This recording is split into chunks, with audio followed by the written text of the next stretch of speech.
मंडळी नमस्कार. या आहेत वेलफुल गप्पा आणि मी संतोष देशपांडे.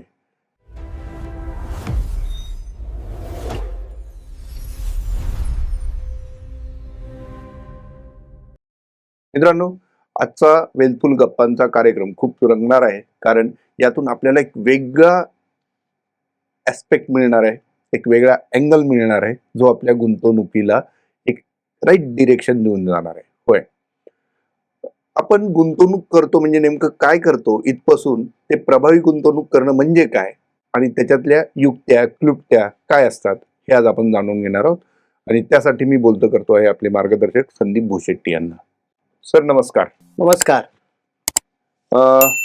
आजचा खरं विषय फार इंटरेस्टिंग यासाठी आहे, कारण गुंतवणूक करणारे अनेक लोक आहेत.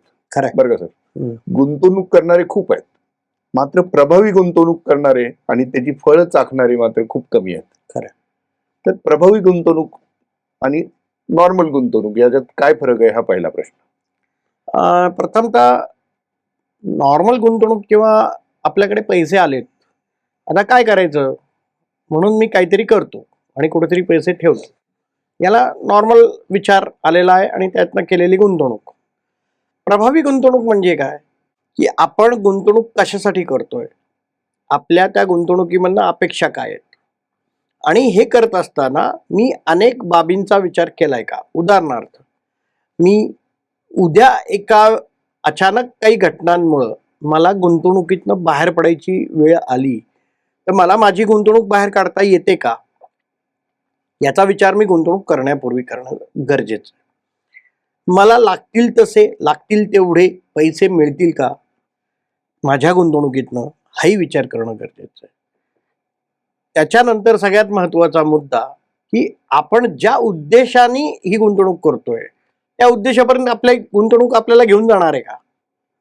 आणि त्याच्यानंतर सगळ्यात शेवटचा महत्वाचा मुद्दा, हे सगळं मी करतो तर खरं आहे, पण मी याच्यावर मला बसणारा कर किती आहे ह्याच्यावर मी विचार केलाय का, आणि ह्याच्यातील जोखीम, ह्याच्यातील अनिश्चितता याचाही मी विचार केलाय का.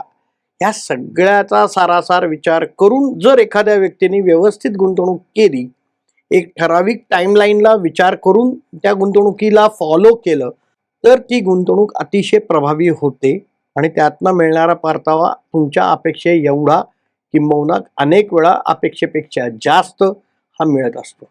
वा, खूप छान शब्दात आता त्यांनी प्रभावी गुंतवणूक म्हणजे काय हे सांगितलं. म्हणजे नॉर्मल गुंतवणूक करणं आणि व्यवस्थित विचारपूर्वक गुंतवणूक करणं यातला बेसिक फरक आता संदीप सरांनी आपल्याला सांगितला. आपल्या सर्वांच्या वतीने त्यांना एक दुसरा महत्वाचा प्रश्न विचार. तुम्ही एक आता उल्लेख केला, तो म्हणजे काहीतरी उद्देश ठेवून तुम्ही गुंतवणूक केलेली असते. बरोबर.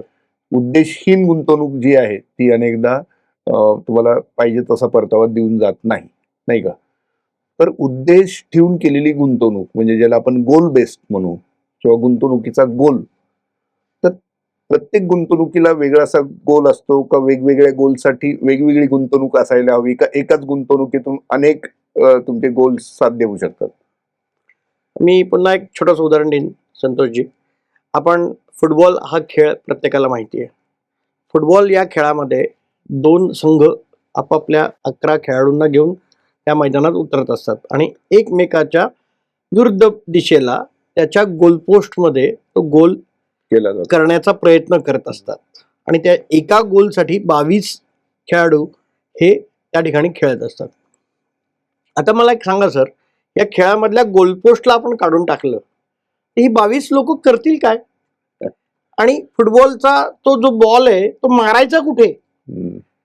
थोडक्यात काय, ते कुठलाही खेळ असो किंवा आपल्या जीवनात काही उद्दिष्ट साध्य करायची असतील तर आपल्याला एक उद्दिष्ट समोर असलं पाहिजे.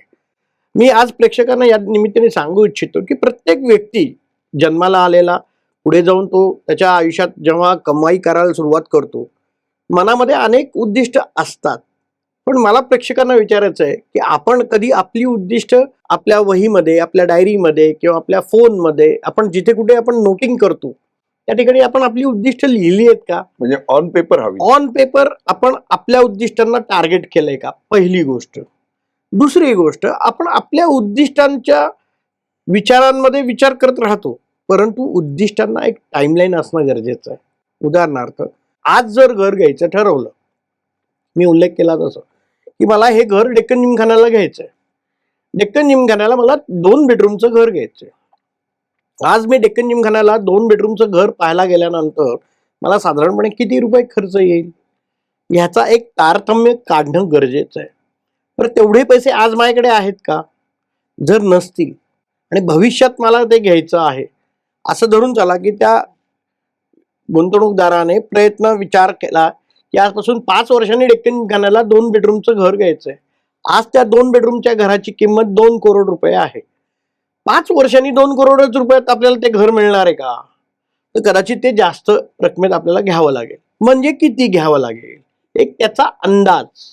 साधारणपणे 5 वर्षामध्ये महागाई दराचा विचार करून आपल्याला त्या घराच्या किमती साधारणपणे 1 कोटींनी वाढलेल्या जर दिसणार असतील, तर मला 2 कोटीची तयारी करायची नाही, मला 3 कोटीची तयारी करायची.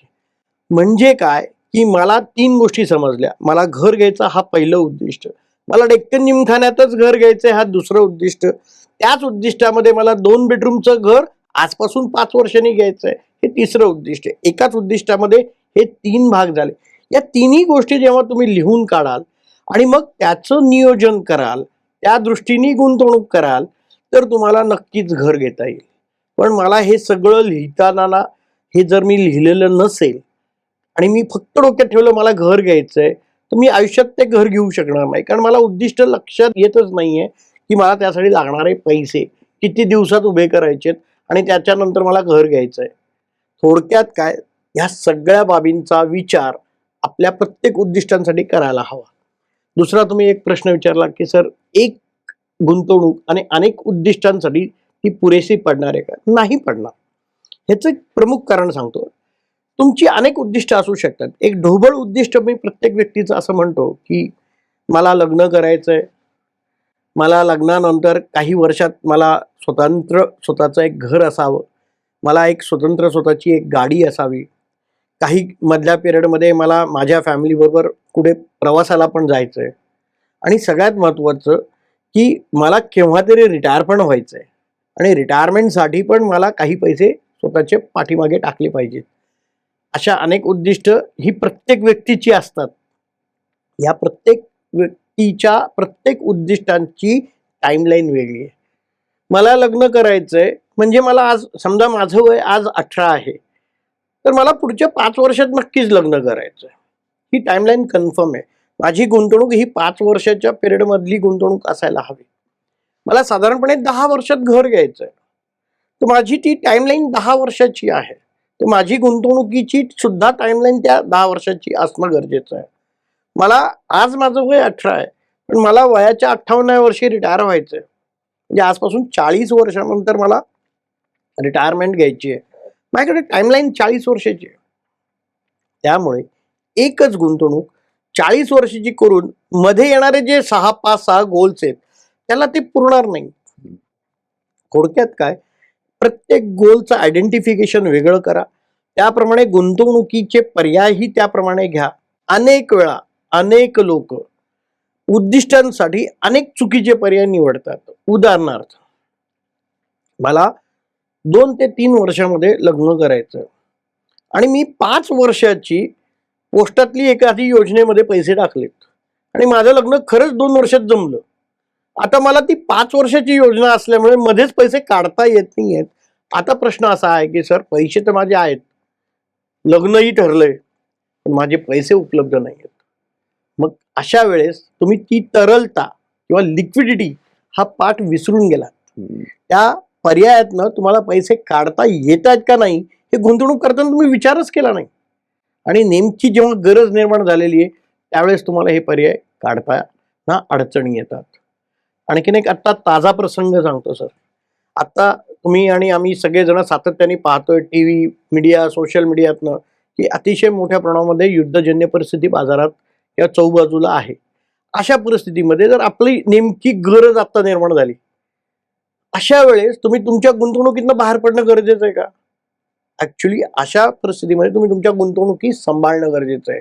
किंबहुना गुंतवणुकीमध्ये भर घालता येत असेल तर ती घालणं गरजेचं आहे. पण गरज आता अचानक आलेली आहे. एक उद्दिष्ट समोर आलेलं आहे आणि त्याच्यासाठी पैशाची निर्माण झालेली गरज आहे की आता आपल्याला पर्यायच नाहीये काही. अशा वेळेस जर आपल्याकडे इमर्जन्सी फंड असता, जर आपल्याकडे एक सेपरेट किटी आपण बनवून ठेवली असती की उद्या अचानक आलेल्या गोष्टींसाठी पैशाची गरज निर्माण झाली, या किटीतनं मी पैसे काढेन आणि ती माझी गरज भागवेल. ते जर असेल ना सर, तुमच्या दीर्घकालीन गुंतवणुकीला तुम्हाला आज हात लावण्याची गरज नाही. कारण आज अतिशय अनिश्चित वातावरण आहे. त्यामुळे तुमच्या गुंतवणुकीचा दर किंवा गुंतवणुकीतलं मूल्यन हे खालीवर होत आहे. हम्म. अशा परिस्थितीमध्ये तुम्ही अतिशय चुकीचा निर्णय ठरू शकतो जो दीर्घकालीन तुम्हाला इम्पॅक्ट करेल. म्हणून तुम्हाला उद्दिष्टांच्या गरजा लक्षात घेऊन त्या सगळ्यांची सोय ही तुम्हाला गुंतवणूक करताना विचार करूनच करायला पाहिजे. अतिशय महत्वाचे मुद्दे आता संदीप सरांनी सांगितलेत. एक म्हणजे जो काही मुद्दा असेल किंवा जे काही आपला गोल असणार आहे, टार्गेट असणार आहे, ते नुसता विचार करून उपयोग नाही, ते लिहून काढायचं. लिहून काढताना देखील मला घर घ्यायचं आहे नाही, मला डेक्कन जिमखाना येथे 2 BHK फ्लॅट घ्यायचा आहे, कधीपर्यंत ते आणि साधारण अपेक्षित त्यासाठीचा खर्च ते देखील तुम्हाला तिथे लिहायचं आहे. असे वेगवेगळे गोल्स तुमच्या आयुष्यातले तुम्ही आयडेंटिफाय करायचे आणि त्यानुसार मग गुंतवणुकीची सुरुवात करायची, असं आता संदीप सरांनी सांगितलं. आणखी एक मुद्दा त्यांनी आता बोलण्याच्या ओघात सांगितला आणि त्याचवरती मी आता पुढे येतो. तो म्हणजे लग्नाचा तुम्ही विषय काढला आणि अनेक गुंतवणूकदार मी असे पाहिलेले आहेत की कुठेतरी एखाद्या कंपनीमध्ये पैसे ठेवतात, मुलीचं लग्न आहे तोपर्यंत मग आपण ते पैसे वापरू, किंवा कुठेतरी पतसंस्थेत ते पैसे ठेवले जातात किंवा एखाद्या बँकेमध्ये ठेवले जातात आणि ऐन वेळेस जेव्हा ते पैसे लागणार तेव्हा ती संस्था किंवा त्यांच्यावर निर्बंध येतात किंवा ते अडचणीत येतात, काहीतरी प्रॉब्लेम होतो आणि ते पैसे मिळायला त्रास होतो आणि त्याच्यातून अक्षरशः ती पूर्ण फॅमिली होरपळून जाते. खरंय, अगदी खरंय. आणि म्हणूनच आपण जागरूक राहणं अत्यंत गरजेचं आहे. पैसा आपला कष्टाचा आहे. कष्टाने कमवलेल्या पैशाला जितकं डोळ्यात तेल घालून सांभाळता येईल तेवढं ते सांभाळणं गरजेचं आहे. प्रत्येक गुंतवणुकीचे पर्याय तावून सुलाखून तुम्ही समजून घेतले पाहिजेत. आपल्याला जर समजत नसतील तर योग्य आर्थिक सल्लागाराची मदत आवर्जून घ्या. कारण हा पैसा तुम्हाला अत्यंत कष्टाने मिळालेला आहे. हा पैसा तुम्हाला वाढवायचा आहे म्हणून गुंतवणूक करताय. पैसे घालवण्यासाठी तुम्ही गुंतवणूक करत नाही आहात. त्यामुळं मला अत्यंत म्हणजे कळकळीने सांगावंसं वाटतं की तुम्ही कमवलेला एक एक रुपया अत्यंत महत्त्वाचा आहे. तो तुम्ही अत्यंत विचारपूर्वक योग्य पर्यायांमध्येच पैसे गुंतवले पाहिजेत. अनेक वेळा लोक मागे काय झालं हे पाहून आज गुंतवणूक करतात. त्याला आम्ही नेहमी म्हणतो आणि आपल्या देशातील अनेक रेग्युलेटरी बॉडीज सातत्याने सांगतात की मागे आलेला परतावा हा भविष्यात मिळेल याची खात्री नाही. म्हणून गुंतवणूक करताना या सगळ्या सारासार बाबींचा विचार करणं गरजेचं आहे. सर, आजपासून 6 महिन्यापूर्वी कोणालाही माहिती नव्हतं की इराण आणि इस्रायलचं युद्ध सुरू होणार आहे. ह्या अचानक येणाऱ्या ज्या घटना आहेत यांचाही विचार भविष्यामध्ये केला पाहिजे. कारण त्या सगळ्या बाबींचा विचार आणि त्या सगळ्या बाबींच्या परिस्थितीचा परिणाम आपल्या गुंतवणुकीच्या परताव्यावर होतो, आपल्या गुंतवणुकीच्या मुद्दलावरती पण होतो. गुंतवणुकीतील तरलता म्हणजे लिक्विडिटी, गुंतवणुकीमध्ये लागणारा कर, गुंतवणुकीमध्ये मिळणारा परतावा आणि सगळ्यात महत्त्वाचं त्या गुंतवणुकीमध्ये काही छोट्या काळामध्ये किंवा मध्यम काळामध्ये किंवा दीर्घ काळामध्ये अनिश्चित वातावरणामुळे होणाऱ्या परिणामामुळे आपला परतावा कमी किंवा जास्त होणार आहे का. आणि तुम्ही मगाशी जो उल्लेख केला की ज्या संस्थांमध्ये आपण पैसे गुंतवतोय किंवा ज्या पर्यायांमध्ये आपण गुंतवणूक करतोय त्या गुंतवणूक पर्यायांमध्ये संस्थांमध्ये सातत्याने लक्ष ठेवण्याची गरज आहे की त्या सगळ्या व्यवस्थित सुरू आहेत का. जर आपण आपल्या कष्टाने टाकलेले पैसे एखादी संस्था बुडत असेल, एखादा पर्याय जर बाजारातून नाहीसा होणार असेल, तर अनेक लोकांचा कटू अनुभव आहे की कमवलेल्या पैशात त्यांनी आयुष्यभराची कमाई ही घालून बसलेली आहेत आणि पुन्हा शून्यातनं सुरुवात करण्याची वेळ आलेली आहे.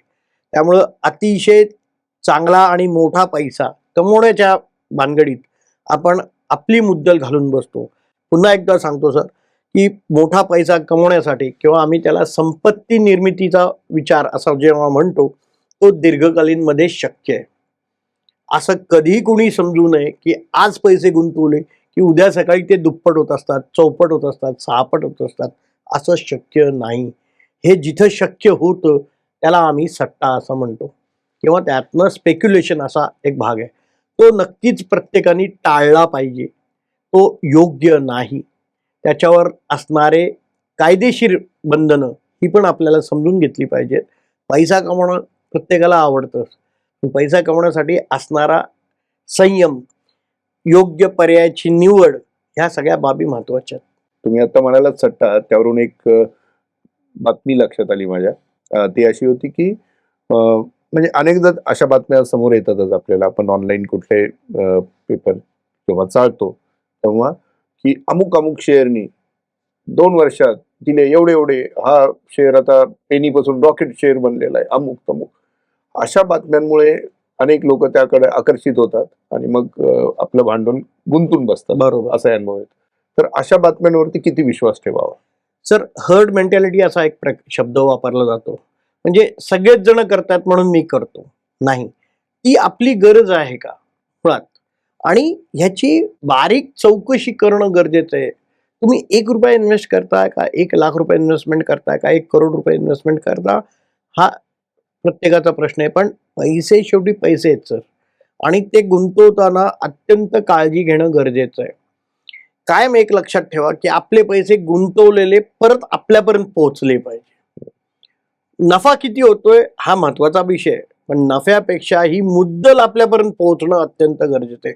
लोक अतिशय मोठा नफा कमवण्याच्या प्रयत्नामध्ये आपली मुद्दल घालून बसतात आणि मग ना मुद्दल हातात आहे ना नफा आपल्या हातामध्ये आहे. अनेक त्याच्यावरती उदाहरणं आपल्याला या ठिकाणी देता येतील. त्यामुळे पर्याय योग्य निवडा. आपल्या म्हणजे जोखीम घेण्याची तयारी किती आहे आपली स्वतःची, याचंही सचोटी आपण करणं गरजेचं आहे. कारण होतंय काय की मला पैसे तर खूप कमवायचे आहेत, पण माझी जोखीम घेण्याची काही तयारी नाही. मग ते शक्य नाही. म्हणजे मालामाल होण्याच्या नादात गोलमाल आपला होता होता कामा कामा नये, नये. असं अगदी. आपण म्हणू शकतो. आता संदीप सरांनी खूप छान हा मुद्दा सांगितला आणि अत्यंत तळमळीने त्यांनी ही गोष्ट अधोरेखित केली की थोडक्या लाभासाठी आपण आपल्या कष्टाचा पैसा पणाला लावू नये अकारणपणे.